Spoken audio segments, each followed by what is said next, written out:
Hello everybody, welcome back to my channel and welcome to my first movie themed video. I'm really excited to be doing this. I've been waiting to do a movie video and now is the time. So as you can see from the title, this video is going to be all about the movies I saw at the cinema in March, and I'm going to be doing these every month, so every month you will know exactly which new movies I've seen, which more often than not will be all the movies that have come out over the month. So I will give you a little description about what the movie's about just in case you didn't know, but I won't go into that too much. It will mainly be my thoughts on the movie and then my rating as well, so you get to see that. So without further ado, let's get into the first movie. I think it was the 1st of March actually, I went to see this movie, and this was The Aftermath. And this is a war drama which is set after World War II, and it follows a war wife. Her husband is obviously fighting in the war. He fought in the war, and she's British, but due to reconstruction happening in her area, she has to move to Germany for a short amount of time, just while they fix up their house and things like that. But it is so much more than that. It is so good. I don't want to say any more because it will spoil it for you. But it's not a movie where loads happens. You don't go in expecting there to be loads of action and loads of drama. It's kind of quite, the pacing's fine, like the pacing is really good, it was never boring, but it's quite a slow movie. I think that's a fair way to put it. I absolutely adored this movie. I loved the cinematography, I loved the costumes and the outfits, I loved the characters. I really liked this movie a lot more than I thought I would, because I don't normally like war dramas and I don't really like period dramas, so whacking the two together I thought I was just going to be bored and not enjoy it. But this is one of my better movies of the year so far, and I gave it a 4 stars. So the second movie I went to see was What Men Want. It's a new comedy, and it's about a lady who has her, I think it's tarot cards or there's a crystal ball involved. Anyway, she sees like a psychic lady, and after that she is able to hear men's thoughts, only men's, not women's. So if you know the movie world very well, you'll know that there was a movie called What Women Want. So this is kind of that, but the other way around. So at first she's really freaked out. She can hear exactly what men are thinking at all times, and it's really stressful and she hates it. But then she realises, as she works with all men and she's in a very competitive industry, she might be able to use it to her advantage. So this movie was not great. I knew I wasn't going to like it anyway. I'm not really a fan of comedies, but I can laugh, and this one just unfortunately didn't make me laugh. The idea was quite interesting. I thought it'd just be one of those silly comedies that would be just quite entertaining and fun to watch, but it wasn't. Like, there was a nice storyline about the main character kind of meeting this guy and then the lies unfold, but you really are rooting for her and this guy to work. I think that was the redeeming feature for me. That was a storyline I was more interested in. Her kind of hearing men's thoughts and the comedy element of that, I just didn't like. It just didn't mesh with me. So unfortunately I only gave that movie a 2 out of 5.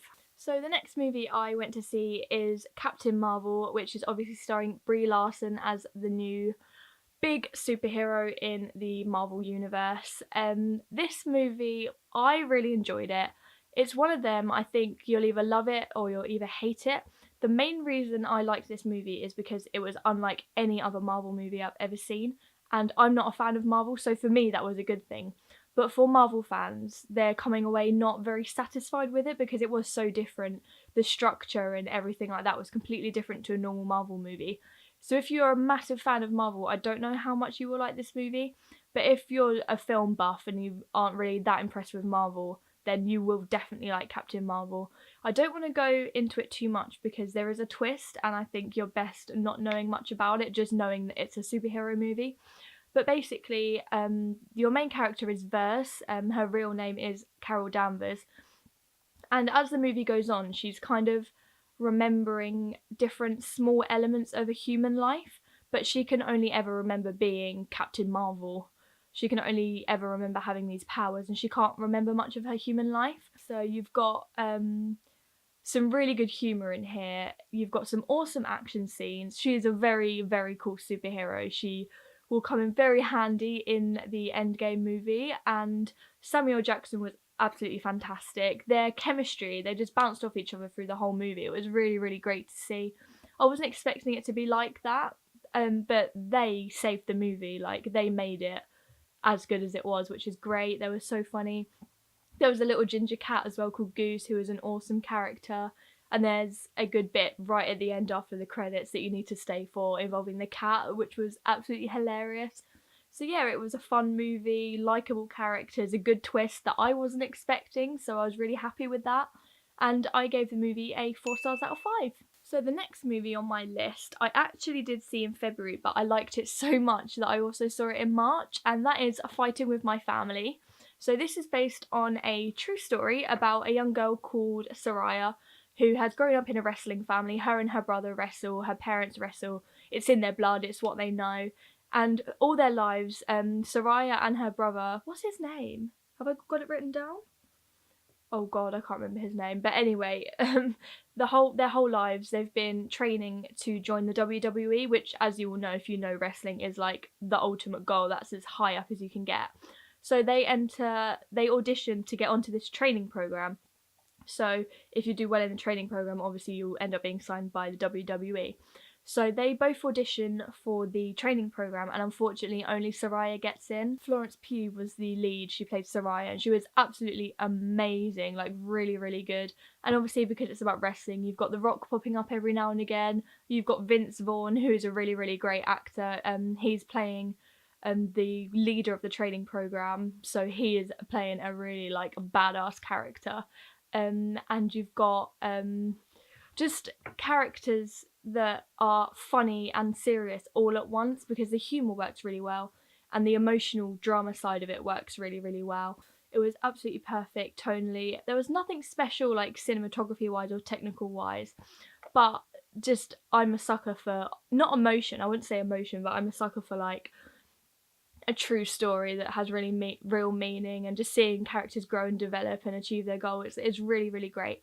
So the first time I saw this movie, I gave it a 4 out of 5, but I liked it so much the second time that I gave it a 4.5 out of 5, so that's awesome. The next movie I went to see is A Fisherman's Friends, and this is set in Cornwall, which is really exciting for me as I'm visiting Cornwall in a couple of months for the first time.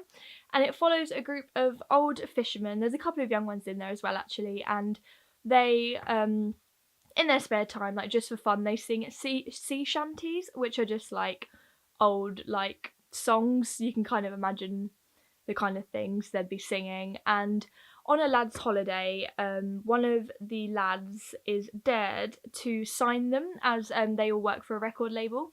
And at first he doesn't think that he's capable, because these guys are fishermen and they are out on boats catching fish or saving lives every day. And when he first tells them that he wants to sign them because he thinks they've got a unique sound, they just laugh at him.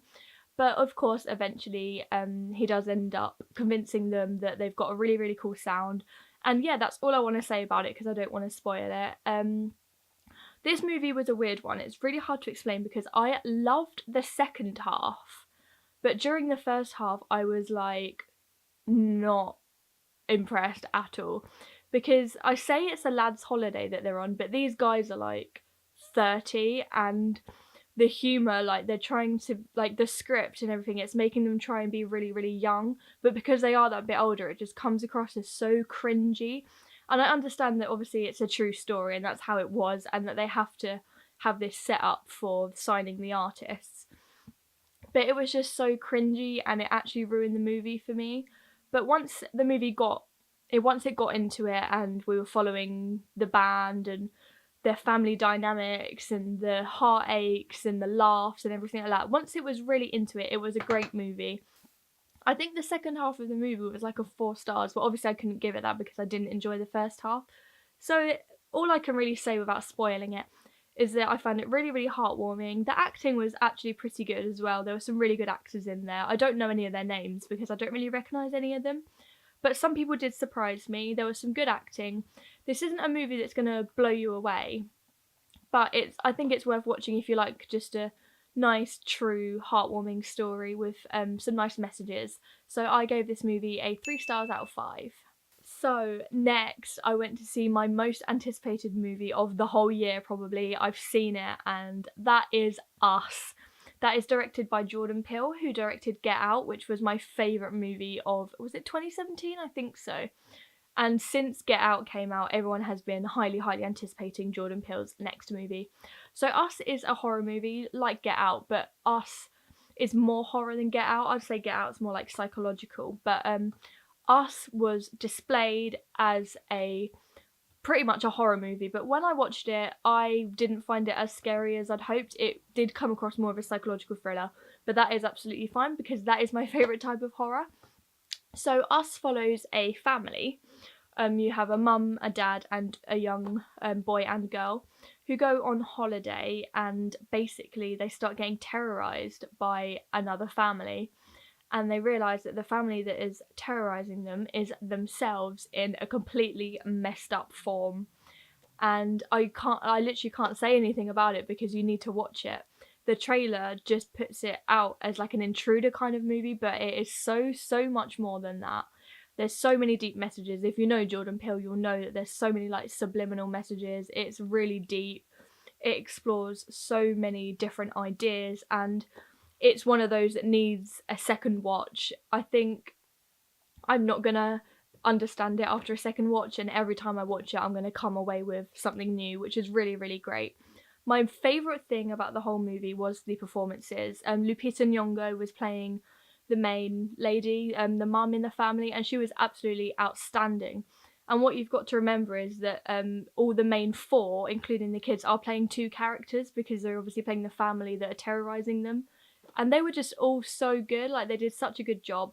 There was really good humour in the movie as well. I did feel at times the humour was a little bit too much, but obviously horror and humour is a thing that happens all the time. Sometimes it works, sometimes it doesn't. I'd say in Us it does work, but it was just a little bit much for me at times just because of my personal thing with comedy. Like, I'm not crazy about it.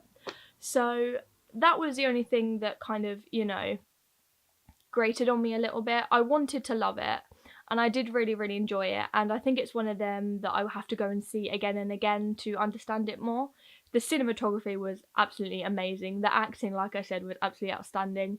The storyline was engaging. It had the right amounts of horror, and it made you think the right amount, so that really worked. And yeah, I ended up giving Us 4 stars out of 5, but I think this will be one that goes up as I watch it more and understand it more. So on the same day, we ended up going to see 5 Feet Apart, which is a story about 2 teenagers that meet in hospital, and they both have cystic fibrosis, so they end up falling in love, which is the premise of the story basically. I'm not really spoiling anything for you.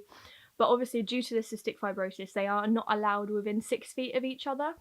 So that obviously makes it really hard, and the movie just follows their relationship as well as some other young people in the hospital that have the same disease. It just follows them. It's based on a book. It's based on a YA novel. I actually haven't read the book, so I can't comment on the film compared to the book, but the movie was enjoyable. I think I often find YA adaptations not very good and really predictable, but this wasn't. It was actually quite surprising in places, and I didn't find myself second guessing everything that was going to happen, which is really good. I was so pleased with that. The acting was nothing amazing, nothing spectacular, not like Us where the acting was like it was like shouting at you. But I think the actors did a really good job. I think it's Cole Sprouse. I still don't know the difference between the two. Cole Sprouse and Haley Lu Richardson, they did a good job at carrying the movie. Their performances were very believable. There were scenes where Haley's character was really sad and heartbroken, and that came across so well. Like, it hit me in the heart when she was having these really emotional times. So that was really good. Like I said, the story wasn't predictable at all. It's not a movie that's gonna kind of blow you away. It's not like technically amazing or anything like that. But I think at face value, as a young adult movie about love and like fighting a disease and stuff like that, it was really quite enjoyable. I enjoyed it far more than I thought I would. It's so much better than like The Fault in Our Stars, like other movies that explore the idea of falling in love whilst having a terminal illness. It was so much better than all the other movies I've seen. So I am actually really excited to read the book as well, so I will let you know how that goes. But I gave 5 Feet Apart a 3 stars out of 5. So the last movie I managed to see this month, I actually only saw a couple of days ago as it's only just came out, and that is of course Dumbo, the new Tim Burton movie and the newest Disney remake. Dumbo was one of my ones that I was most excited about but most anxious about because it is a very sad story. So I was really worried about just it being overly sad, and obviously it's a Tim Burton movie, so I didn't know how he would carry that emotion or if he'd make it super dark. So this is really hard to talk about because I still just don't know how I feel about it. So if you know the story of Dumbo, you'll know that it's about an elephant who is pulled apart from his mother and forced to join the circus. But in Tim Burton's adaptation, everything that happens in the Disney movie happens in like the first half of the movie, maybe even the first like hour or so, like to 45 minutes. It all happens in that half. So the rest of the story we don't know yet. That's come from Tim Burton's mind, which is really amazing. And I would say the movie got better as it went on. So all of the new stuff that we got was a lot better than the first half. The sadness, they didn't overdo it, which was really nice because it can be a very heartbreaking story, especially with what's going on lately with animals and us being more aware of their welfare and stuff. Like, it could have been a lot sadder than it was. The things I liked about the movie was the elephant. The elephant was great. Dumbo was super, super cute. The visual effects and everything were stunning. Like, Tim Burton did a great job with all the imagery. I liked the characters to a certain extent. Some of them were pretty one-dimensional and they seemed like they were just there for a certain purpose. Like Michael Keaton's character, obviously he was the bad guy that came in and he was just so one-dimensional. And I feel so bad saying this, but normally when I come away from movies that have had child actors, I say, oh, well done, they're very young, they did a really good job. But the kids just didn't act very well. There were times when they were just standing there and it looked like they weren't even on a movie set, they weren't even filming a movie, they were just there. And the young girl, her face was just like this the whole time. And she was just saying these sentences, like just relaying them, like she just looked at the script and memorized it. And this is going to sound so harsh because they're kids, but that did make the movie lose some magic. The fact that the acting just wasn't there. Colin Farrell did a good job. Michael Keaton was okay. Danny DeVito was awesome. He was so, so good. The visual effects were good as well, like I said. The story was okay, but it was just not a spectacular movie. I think when you're remaking a Disney movie, like there's a lot of pressure on you, and if it doesn't deliver, then people are going to notice. But as far as a family feel-good movie is concerned, it was great. It was really enjoyable. It's just not spectacular. It won't blow me away. So I gave this movie a 3 stars out of 5. So that is all the movies I watched in March. Some really good ones, some not so good ones, but actually everything was pretty high. Next month I am not sure how I'm going to be because I think there's a lot of movies coming out in April, but I'm not so excited for all of them, so it might be a bit lower in terms of ratings next month, but we will see. I hope you've enjoyed this video. I hope you found it interesting. This is my first time talking in depth about movies, so I will improve. I know I'm not amazing at the moment, but hopefully I will improve. But I hope you've enjoyed watching this video, and I will see you in my next one. Bye!